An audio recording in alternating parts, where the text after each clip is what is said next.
how do we start simple? Like, how do we keep it simple? Because I think having performance and routines and habits that are healthy habits for us, it's got to be simple. If it's complicated, you're going to get off the bandwagon pretty quickly. Welcome to the Less Stressed Life podcast, where our only priority is providing those aha moments to uplevel your life, health, and happiness. Your host, integrative dietitian nutritionist Krista Bigler, helps health-conscious women reduce the stress and confusion around food, fatigue, digestive, and skin issues at lessstressednutrition.com. Now, onto the show. One of my clients who actually found me on a podcast was recently lamenting about how much she learned from podcasts, but also felt like she was getting so much information, she didn't know what to do with it or take from it. Learning is everything in life, but how do you remember what you learn or put it into action? Well, we grow and retain our learning when we share it with others.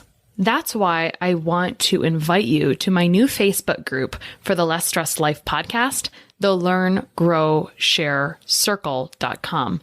This group started as texts with friends and listeners talking about those aha moments from episodes.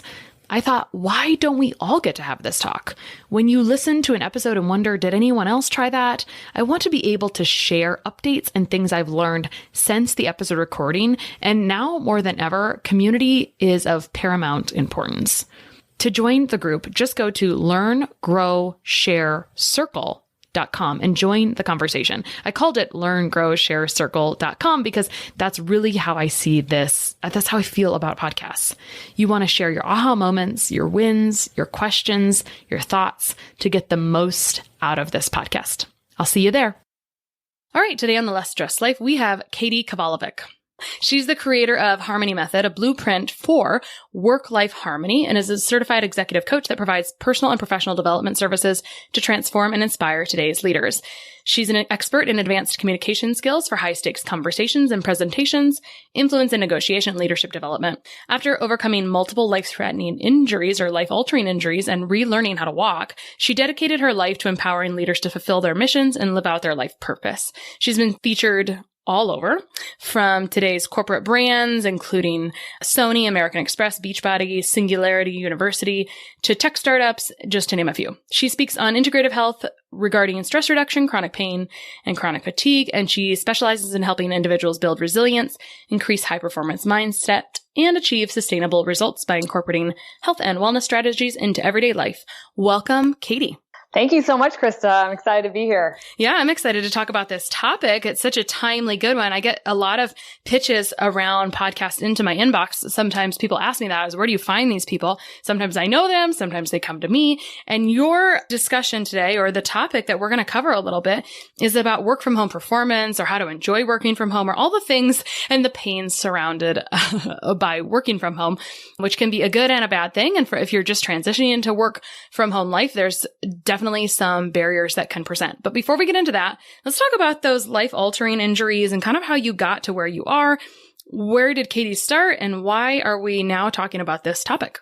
Sure. Thanks so much, Krista. I think it starts about 13 years ago. I was a corporate sales executive in the medical device field. And then I was also a competitive triathlete. And I was definitely going down one path. And one day I was on my bike with a bunch of cyclists and I got hit by a car. And it basically altered my life. It was pretty crazy just being a competitive athlete most of my life. It just stopped me in my tracks. And it was one of those things when I got all the MRIs and x-rays and things, I had not fully torn everything. I had a 3/4 tear of an MCL and ACL in my left knee. And then I had 2 herniated discs. My hips went out of alignment. I had a concussion. And the doctors were like, okay, let's just do some physical therapy and see what we can do to stabilize, and then just see where we're going and seeing if we need to do surgery. And it was one of those things, and I'm sure you can relate to this, is I kind of was in denial about everything. And so, and I don't know if any of the people that are listening, they've been in denial about things. And so in about 2 or 3 weeks, I went back to work, and I went back to work way too soon. And about 3 months from the initial accident, I was in a second accident where I was on the freeway and the back end of my car went into the center of my car and my seatbelt didn't catch me. And the car that hit me, to make matters worse, just left the scene. It was a hit and run. Oh, no. And so it's this crazy thing, the second accident, which was actually worse on more of my mindset and mental aspect and emotional aspect. I was raced to UCLA in an ambulance, and when they did the CT scan, came back, I didn't break my neck or further herniated my disc, but I had injuries on top of injuries on top of injuries. I had really bad whiplash. And so right after that, I was diagnosed with PTSD pretty soon after that, and started having major gut health issues because I was taking so many anti-inflammatory medication, and also just went from being a competitive athlete to barely walking, and, I had 30 more pounds of weight than I have on now, and just started really dealing with a lot of anxiety and stress, and seeing a neurologist, a psychologist, all these orthopedic surgeons, and having, brain fog, short-term memory loss. As you know, with the nutrition background and everything that you studied as well, the gut health was just such an issue. And then that went to IBS and irritable bowel syndrome. And so it's just one of these things where I was at a point in my life where the, easy things became hard.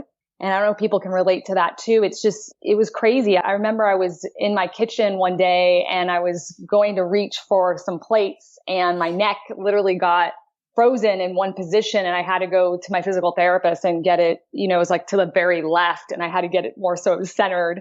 And so that was kind of my daily occurrence. And I was just really trying to get through things, and I would just be exhausted at the end of the week and be crashing all weekend in my bed and really being alone. And I eventually got knee surgery, and then I got all the epidural shots and cortisol shots and nerve block in my neck, and was having a lot of pain that turned into chronic pain that was eventually fibromyalgia and gut health issues. I mean, it was just this crazy time. And I remember when I hit rock bottom, and I was crawling to the bathroom because I was in so much pain, and crawling back, and I looked up at the ceiling, and I realized that I had been so external in my healing. I'd been going to all these professionals who were helpful. And it was just, I was getting these little pieces each place, and not really getting clear on what was my healing journey. And I realized also I hadn't committed to my healing. I hadn't made a decision and taken ownership that I was going to heal. And in that moment, when I did that, I had a vision that I was going to heal without all these surgeries. Because I was definitely at that level. I had, sciatica, chronic pain, all these issues with my body. And so in the next 2 months, I healed more than I had in those 22 months. And I quit my job, and I started traveling the world and studying with different doctors, healers, and leaders, and learning their strategies. And then I went back to school.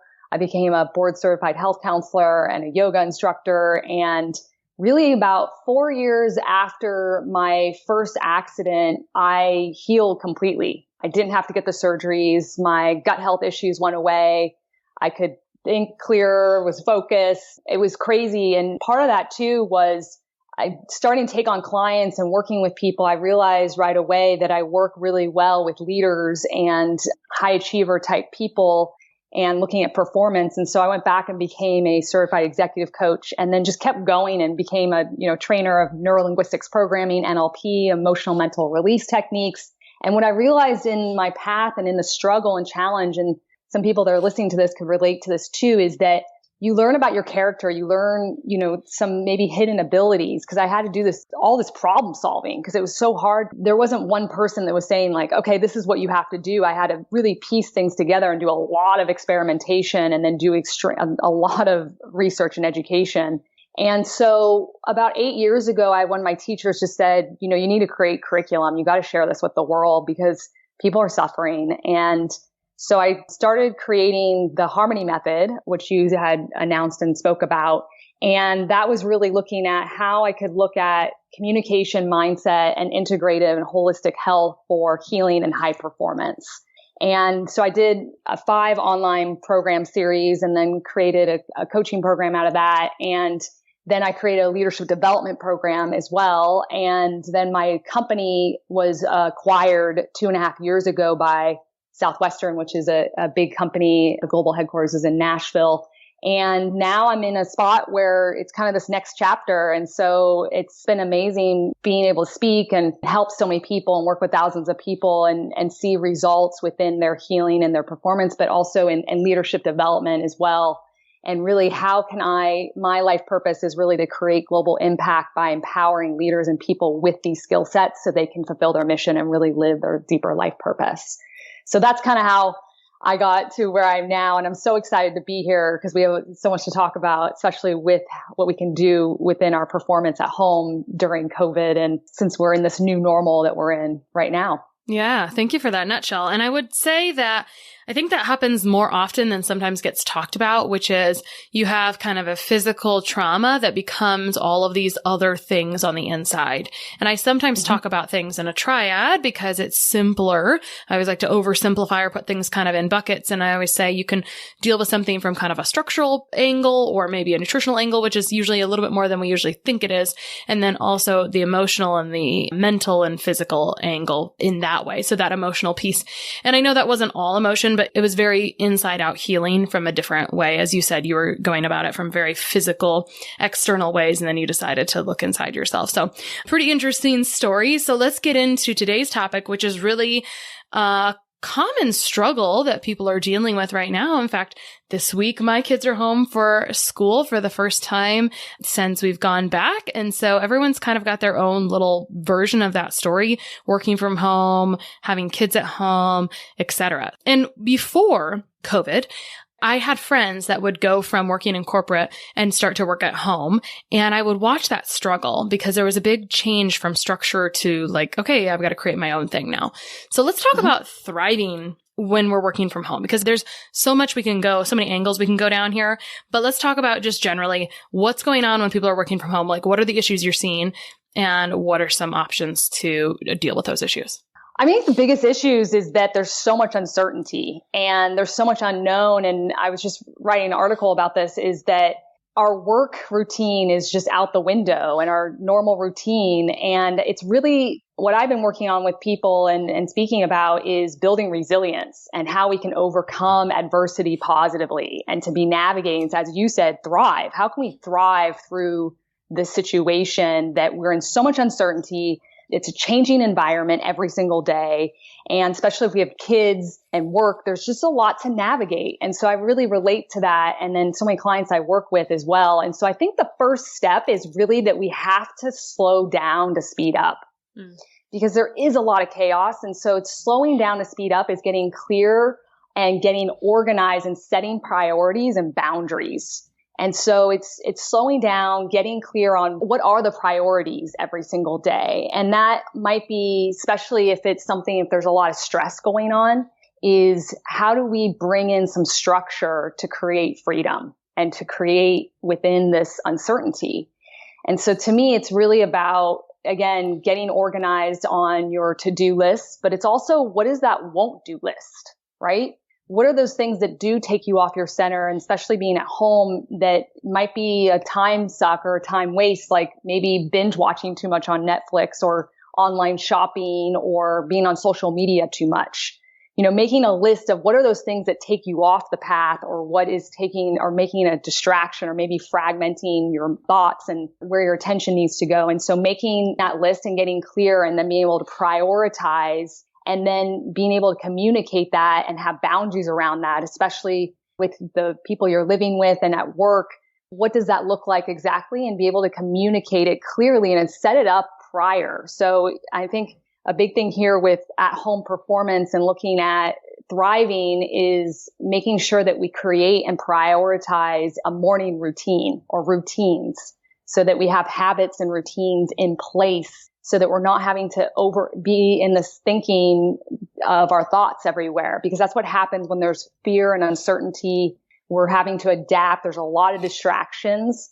And so how do we slow that down and focus on what we can do versus on not focusing on what we can't do?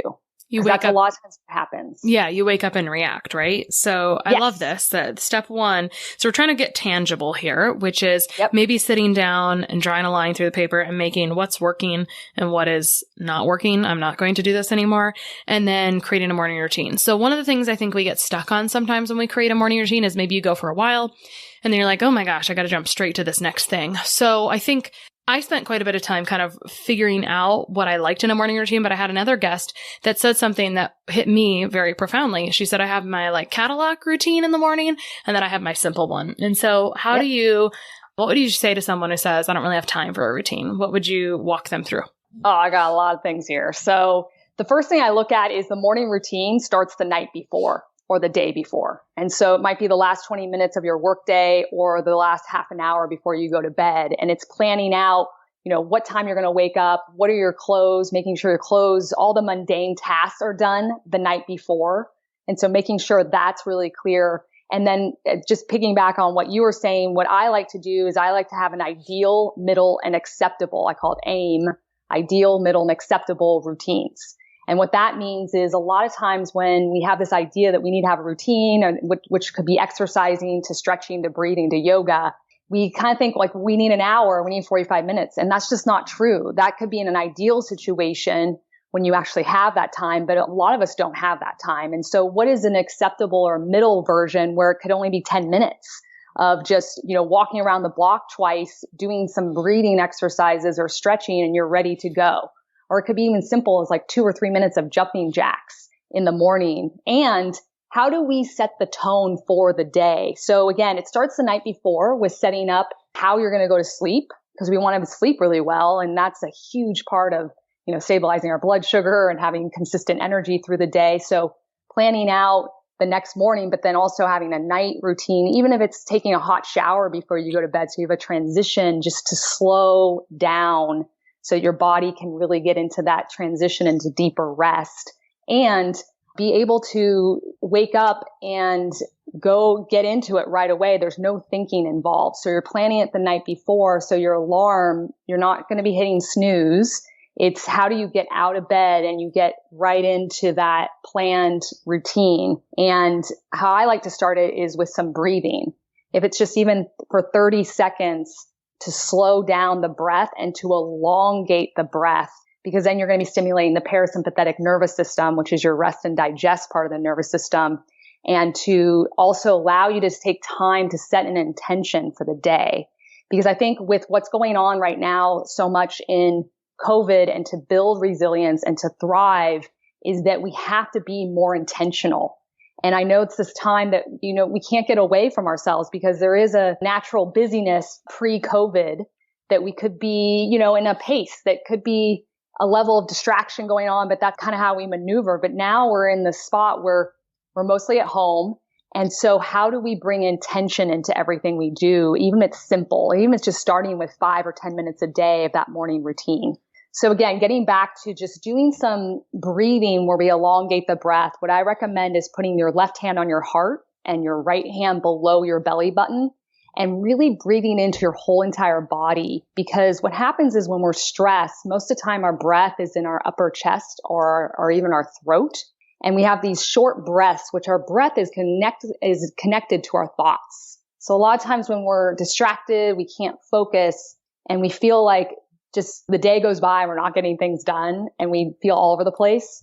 The quickest way is just to slow down and to breathe. And a lot of times we're told that, meditation is such a good thing.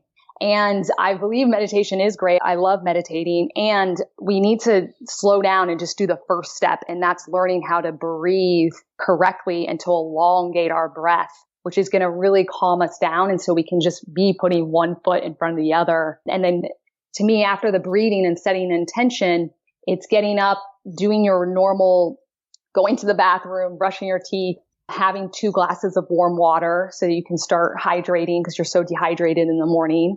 And then it's going right into that morning routine, or, if you have to deal with a few things before that, being able to map that out. And again, like what you were just saying is, how do we have these smaller routines ready to go so that when life hits us or kids or whatever's going on, we're able to be flexible and adaptable and still get that movement in that way of just centering our energy so that we can be centered throughout the day.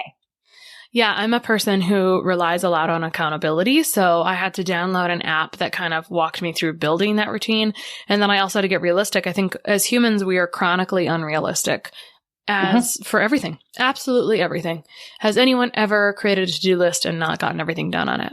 and everyone can raise their hand, right? Like we are just not realistic with the time that we have.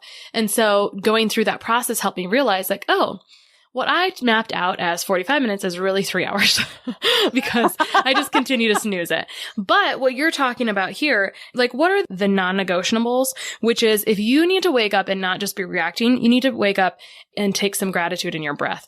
And I keep saying this recently, but because of the recent wildfires, we don't have to take our breath for granted as much anymore. We can stop and think about it. So it takes maybe 1 minute to breathe and then to hydrate, right? And an intention. So I have this, I'm always trying to figure out like, how do you stay on track for something, right? And so I would like to make intention a little more tangible, but here's a method I'm using right now. And it's just kind of a notebook and it is, what am I thankful for? What am I learning? And it just has 5 things of what I'm going to, the big things that I've got to do. But my favorite part is at the bottom, it just says who I am. And that's cool because is it going to be different every day? Like some days I am brave, proud, capable, or I am patient, whatever. And so it's the story we tell ourselves is so darn important, right? And so if we don't, I just think that's a piece that is intention right there is like, who am I? Or what is my primary feeling I'm going to go into today with, right? Like, especially if you're waking up and it's stress, like, you're in a phase of stress. How are you going to wake up and choose to not say I'm waking up stressed? Because you get to put that out into the world. And every time, and I've caught myself doing it kind of recently, when you say I'm overwhelmed and stressed, that becomes your new reality, right? So it does. Just riffing on like, what does that actually mean in a tangible way? What is intention? It's like, what's the word that defines today? Right? Like, what's my expectation for the day? Who do I feel like I am today? Whatever that thing is, right? And so you need some kind of prompt. Do you have suggestions about how to prompt and stay on track for someone who feels like they get off of track? I'm just talking about myself here. Yeah, no, this is great.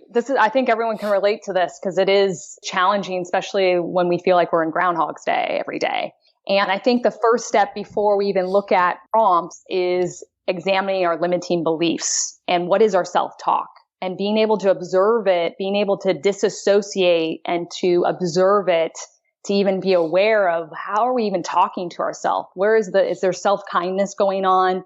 How are we allowing, and as you were saying, sometimes we have this ideal in our mind that we think it's only going to take 30 minutes, but it's really 3 hours. And so how do we start slowing down and investigating and observing what is that? And then how do we start simple? Like, how do we keep it simple? Because I think having performance and routines and habits that are healthy habits for us, it's got to be simple. If it's complicated, you're going to get off the bandwagon pretty quickly. So it's seeing first, like, why are you doing what you're doing? I think this is really important. And it's also looking at values work. So investigating, so your values create your belief system and creates your attitudes. And so if your attitude is not where you want it to be, we have to go back. Where's the root cause of our mindset? And I know that I love listening to your podcast because that's what it's all about. Like, how can we get to the root of what's going on? Because when we can shift that, then it's like a domino effect. So I think with setting intentions, it's first looking at your deeper why. Why are you exercising, or why do you want to have a morning routine, or why are you working? Tell me more about what's important to you when it comes to career or to your family or to relationships. Understanding those values, what's important and why is going to be the key to, in alignment, the step to setting your intentions. And you can do that simply. Obviously there's an exercise where you can slow down again to speed up to get on a deeper level on your values in every area of your life. And how can we just simply say that what's important to us in our family is when I'm able to have a morning routine, even if it's for 10 minutes, I have more energy so I can be more present with my kids and my spouse and at work.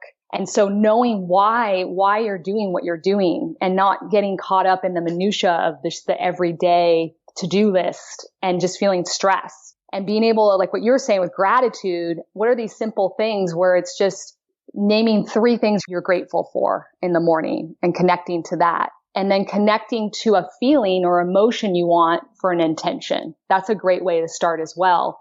It might be like your word for the day might be relaxed. And when you can breathe in and breathe out relaxed and using that word, setting your intention, anchoring it to your breath, it allows you to come back because we want to slow down. That's the whole thing with stress, and especially being in chronic stress, is how do we slow down so that we can be responding versus reacting? So just also bringing that back to setting intention. Yeah. So I don't know. Yeah. And you mentioned something that I felt was, you talked about examining what's important to you. And sometimes you need a few prompts to think about that. And this is the stuff we kind of want to skip, but it sort of brings us back to that and the key point. Like, for example, I have too much going on in my life right now, as many people probably do. We started a second business and I'm working 7 days and I'm like, this does not meet my core value. Like, this is not my ideal situation.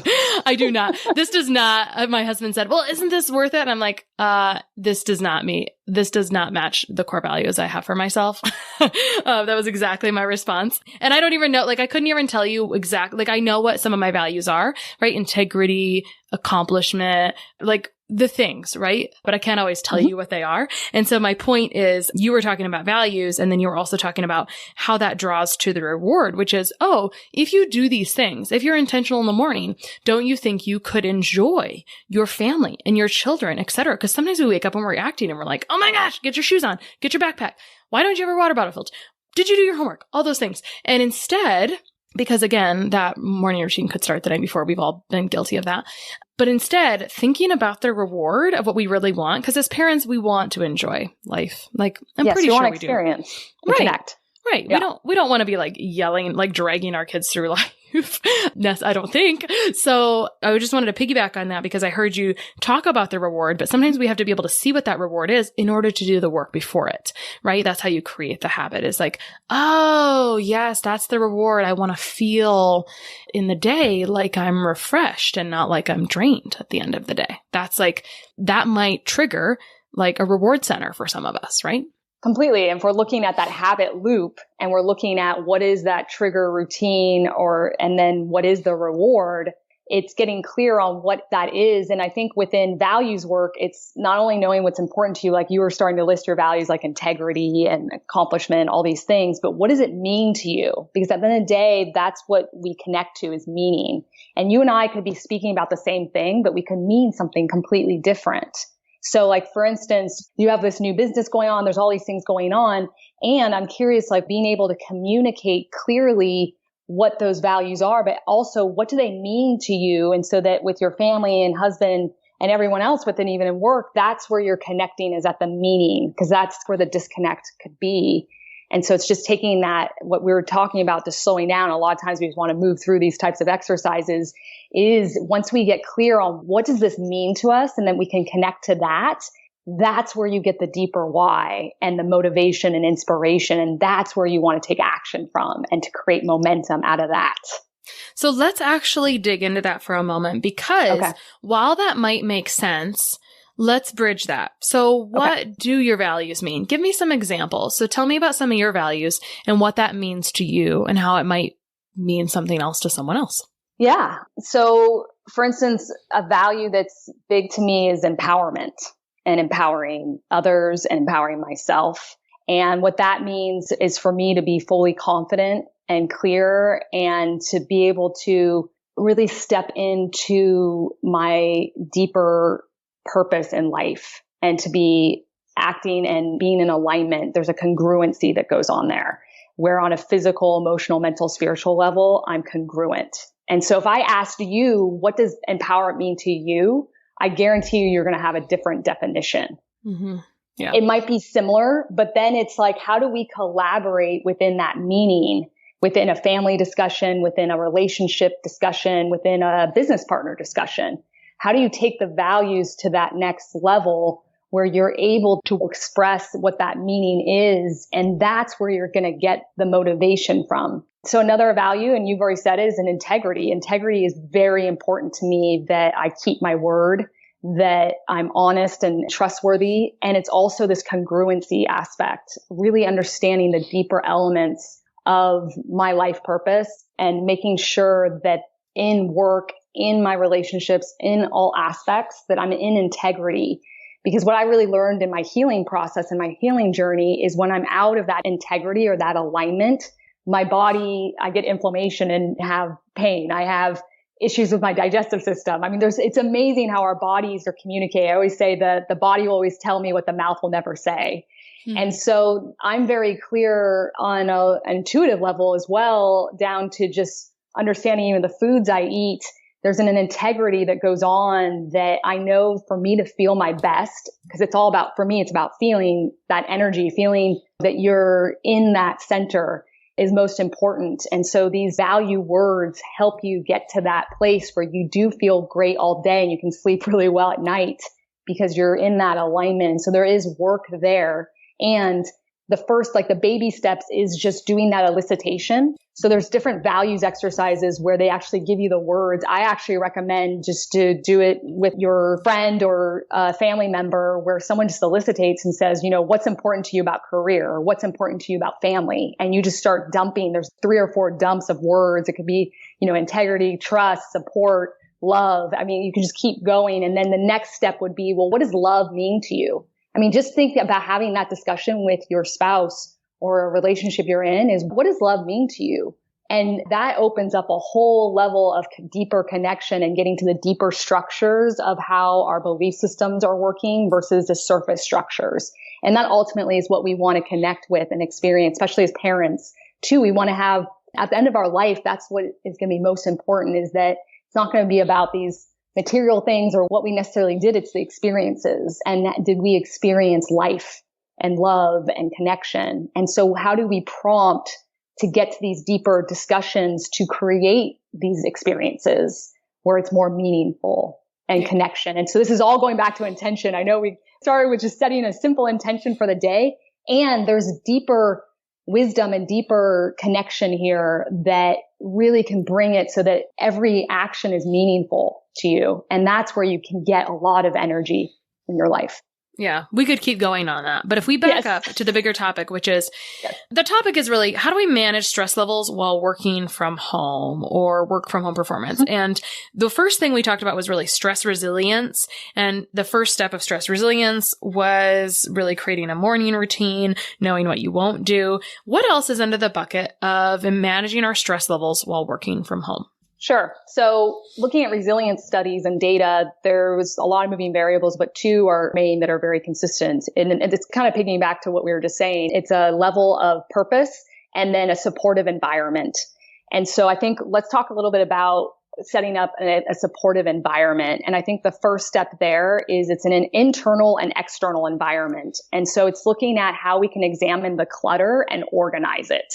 And so what I mean that is there's an external clutter and there's internal clutter. So externally, it's probably pretty obvious what it could be messes of clothes or stacked papers or books, really clearing out space so that your mind can just relax and be able to not have so much clutter. And there could be even clutters on the walls. I mean, there could be just a lot of clutter going on, even in that bathroom drawer. So just being able to organize things so that our mind, when we wake up in the morning, that it's actually easier to process because we're not being constantly distracted by clutter. And then it's also examining our internal clutter to be able to clear our mind and examine our thoughts and our level of discernment and making decisions. So I think this is really important. Building resilience, stress resilience is going through what we've been talking about. It's this deeper discovery of why you're doing things, but then coming up with a clear plan and making clear decisions so that you're not having this constant list going on in your mind.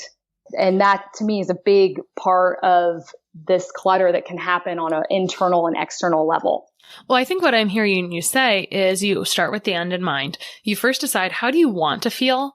And then you think about, how do I get the steps to get there? And if you can't quite figure it out, you can, work with someone to try to work through that, right? Because sometimes we get stuck inside of our bottle and we can't see outside the bottle, when sometimes it's like, well, could you just do this? And you need someone to tell you that it's okay to do that.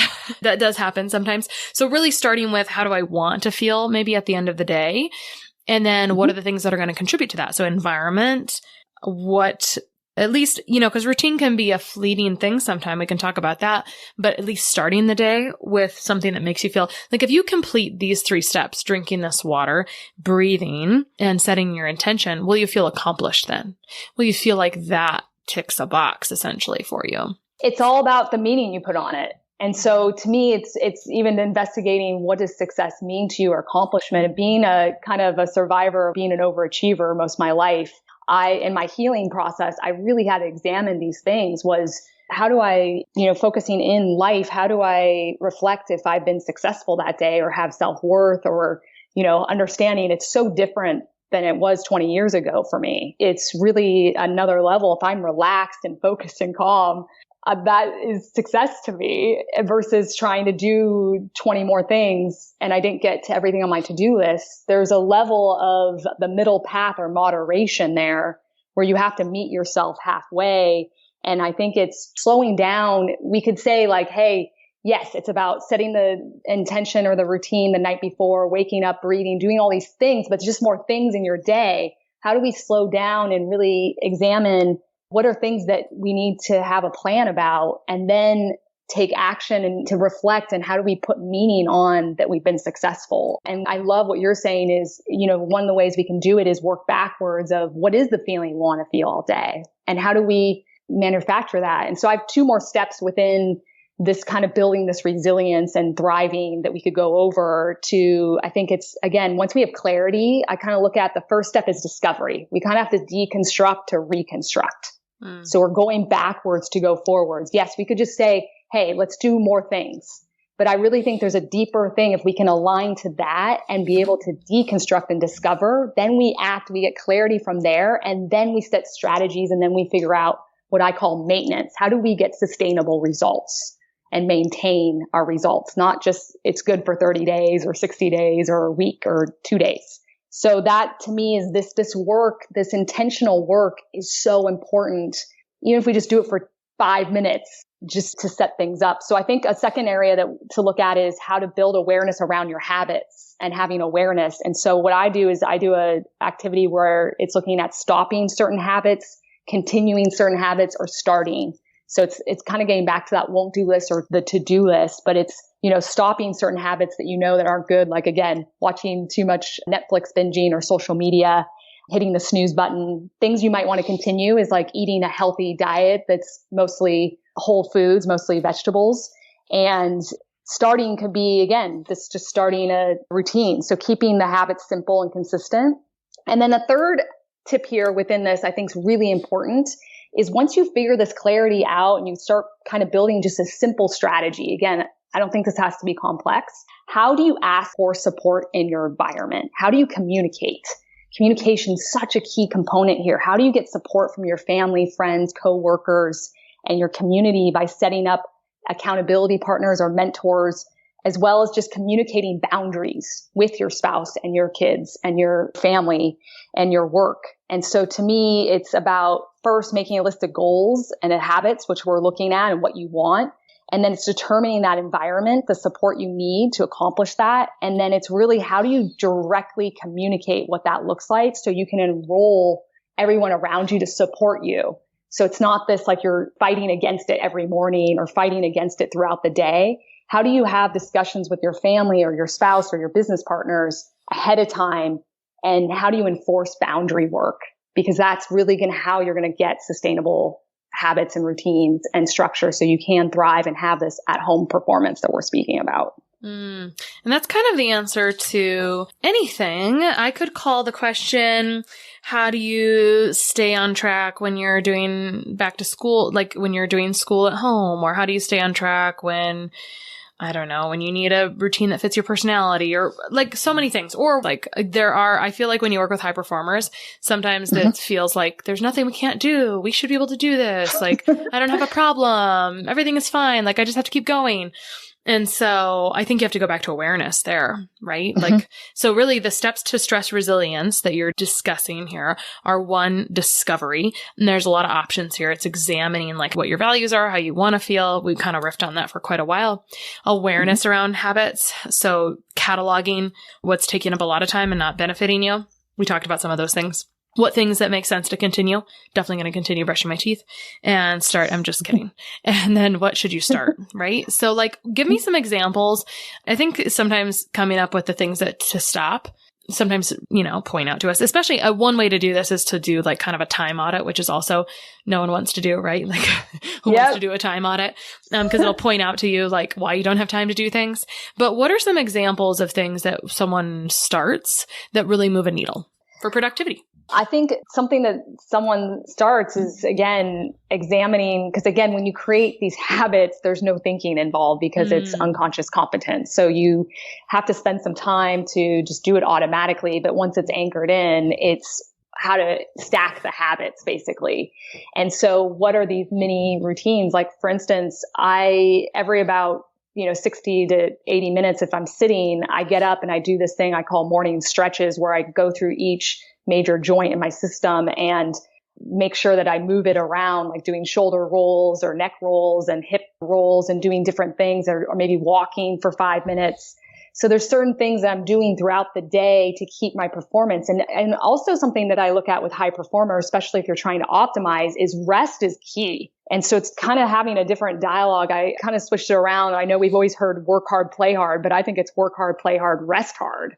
So I actually put in my time management time to rest and just have this free time to be creative, to be able to relax and to not be so stressed or have, our to-do lists going on, and understanding that mind space of relaxing, even if it's just, walking in nature for 10 minutes or 15 minutes, or being able to read a book for 10 minutes and not be thinking, what can I be doing right now? That actually is allowing us to have free time to allow our mind to do a reset and actually create more space, or even doing short naps in the day. That's another thing I've been doing. And especially at home, you can do that, even if it's just for 8 minutes. I'll put my timer on my iPhone and I have a face mask, and just completely, and put earplugs in and just completely zone out, even if it's for 8 or 10 minutes. And it's amazing what that does to just allow my body to recharge, and I get back and I'm ready to go.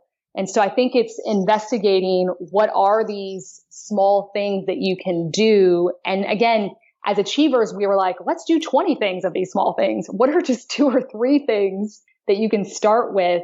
That it might be even just having a healthy vegetable smoothie in the afternoon. I always look at building, and you always want to add in to crowd out type of subject of looking at what are the little things that we can do to get that structure and to be at that level. I know for me, in my healing experience and then working with so many people, trying to do things at the same time every day really creates certainty, especially in an uncertain time. And so what I mean by that is, one of the areas of how I was able to heal was so that my body and my mind didn't have to predict every day, was I went to the bed at the same time and I woke up at the same time every day. And then I used to have my meals at similar times. Even right now, it's at similar times. I'm a little flexible, but there is a routine. If I have issues with my digestion, or I'm stressed, or I have some pain going on, or I can't sleep, I'm going to be looking at how can I have consistency in my life so that my body can relax and it's predictable what's going to happen. Even though I know that's sometimes not as doable as we want, but how can you just start small, where you're just going to bed at the same time every night? If you're kind of all over the place every day, because there is a lot going on. I didn't expect you to say, when I asked you what habits could you start, to say, like, could you put in some rest space? But that's such an important reminder, because if we think about, when are you most creative? In the shower, because you're not required to do anything. It's cathartic. You're just doing your thing, whatever you do in the shower. And so, like, things come to you there. And sometimes if I just feel stuck, I just clean my office, which goes back to your environmental piece as well. Or I have to clear it's just a stimulus overload, and it totally thwarts your own personal creativity and excitement sometimes. So I feel you on this one. And I just thought it was interesting, some of the ways you presented it, because you were talking about this 8-minute nap. And I'm like, that sounds like meditation, because you're just trying to clear out everything. Like, I'm just going to go in here and clear out. This is why it's fine to lock yourself in a closet. If you because I was going to say, someone's going to listen to this and they're going to say, yeah, this is fine if you don't have children, right? What do you say to that person? Yeah. So I think with children, it's a whole nother thing, because I have so many clients. Obviously I'm just surrounded by people with children, and this is a major thing, is how do you get that, if it is for 8 or 10 minutes, but how do you plan that out in advance? Like, how do you get help if someone is going to be overseeing the kids, if it's your spouse, or if it's a family member, if it's whoever it is? how can you carve out even 10 minutes or 15 minutes that you can have some alone time? Because that's self-care. When you take care of yourself, you're taking care of everyone around you. So that rest, whatever you decide you want to do in that time to recharge your battery, is going to benefit everyone involved. And so that rest to me is working with so many high achievers and leaders and people that have no time. I mean, number one thing is I don't have time. And then I do lots of exercises to see how we have so much time, and really understanding, like, reprogramming how we even look at success and how our well-being is rest and rejuvenation time. And even just taking a hot bath or even a shower before you go to bed and doing a minute long breathing and elongating the breath at night and relaxing your nervous system, how that is going to allow your body to function at a very high level and to increase your immune system and to be able to navigate everything that we're going through. I mean, it's a lot. So how do you carve out time? And then not only carve out time, but how do you give yourself permission to fully engage in that restful time and to give yourself fully to allowing that is actually what's best for you, and to say that, and to be kind about it. Yeah, that takes some body love and sometimes permission. So whether it's permission for yourself or permission from, not that you don't need permission from someone else, but sometimes that's what people are seeking. They just want to talk to someone about how often, if you're a woman and you've ever vented to your girlfriend, you're sometimes looking for validation, but sometimes aren't you looking for permission to feel the way you do? Right? A little bit. So yeah, I'm just throwing that out there, is that sometimes we're seeking external validation and permission. And so this podcast can be the external validation and permission that you already felt bubbling up on the inside. So it hits me in the right place this week, as it's been kind of an intentionally, I think sometimes the thing about stress is that we can't say, oh, well, someday when this gets better, I'll do that. That doesn't work. So there has to be an end point. And so I had kind of a stressful couple weeks, and I'm like, okay, this Friday is the end point. And then that's like, I'm disengaging from the thing I committed to, like, cause follow through and integrity is a core value. So that came first, and then disconnection from the stress. So I think I say that out loud because none of us are immune. I always say this is the less stressed life, because it's not an accomplishment. It's a journey, and we all have things that set us back. It's not like one of us here is perfect at this. I think Katy even said if she is not following whatever, like, her systems get off, right? Like, there's a reason she's in balance now. It's because she practices it daily. And so yeah, I look at it as harmony, because that's the whole thing is, like, I don't think we'll ever be in balance, because in our minds, again, our programming is like when we're in the center and 20% this way and 40% we're doing this, and then we're okay. What is it to be okay all the time, no matter what's going on? And to how to flow, how do we create and adapt and be flexible and flow and be responding versus reacting, and to be able to navigate, and what can we do and focus on that versus what we can't, and what's that whole cycle, that whole loop that happens on a mental, emotional, every level. I'm glad you used the word harmony over balance, because we use balance. It's like our go-to word, but it does kind of bother me, that word, a little bit, balance, because it feels, you never really feel like you're in balance. So harmony makes more sense, because it's never going to be perfection, right? Like you have to be perfect or something. And that's just not reality. And there's a way to just, align to the harmony of this is life, and how can we flow with it versus be reactive or fighting it. Yeah. So love it. If you could leave people with kind of your gut feeling or gut reaction, if someone's listening to this and saying, whoa, there was a lot of stuff there I want to take in and use, what would you tell that person? Really, I think it starts with our breath. I think it's about slowing down and, again, practicing elongating the breath, especially the exhale. And so that you're good no matter what. Whatever's happening in your life, you can always connect to the breath and to slow things down. And you have a choice every second how you want to respond versus react. And so just to that, if you take one thing away from this, that's a simple thing that you can incorporate today. I couldn't agree more. Awesome. Where can people find you online, Katy? They can check me out on my website at www.katykvalvik.com. I do one-on-one coaching and also do virtual trainings. Awesome. Thank you so much for coming on today. Great. Thanks so much, Krista.